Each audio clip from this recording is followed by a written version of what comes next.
Lokpravah news 24 तास प्रत्येक घडामोडीवर लोकप्रवाहाची नजर।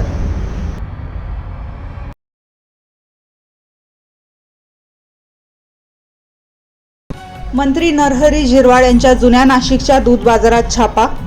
दूध, खवा आणि दुग्धजन्य पदार्थांची तपासणी। राज्याचे अन्न व औषध प्रशासन मंत्री नरहरी झिरवाळ यांनी शुक्रवारी सकाळी जुन्या नाशिकमधील प्रसिद्ध दूध बाजार परिसराला अचानक भेट देत दूध, खवा तसेच विविध दुग्धजन्य पदार्थांची तपासणी केली। ग्राहकांना शुद्ध व सुरक्षित अन्नपदार्थ उपलब्ध व्हावेत आणि भेसळखोरांवर प्रभावी आळा बसावा या उद्देशाने ही कारवाई करण्यात आली। यावेळी दूध विक्रेते व व्यापाऱ्यांकडील विविध पदार्थांचे नमुने घेऊन त्यांची प्राथमिक तपासणी करण्यात आली।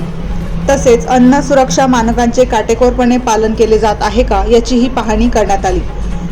प्राथमिक तपासणीत दूध, खवा आणि अन्य दुग्धजन्य पदार्थांमध्ये कोणतीही संशयास्पद बाब आढळून आली नसल्याची माहिती मंत्री नरहरी झिरवाळ यांनी प्रसारमाध्यमांशी बोलताना दिली। दुधातील भेसळ आणि निकृष्ट दर्जाच्या पदार्थांमुळे नागरिकांच्या आरोग्यावर होणारे दुष्परिणाम लक्षात घेता अन्न व औषध प्रशासन विभागाने अचानक तपासण्यांची मोहीम अधिक तीव्र केली आहे।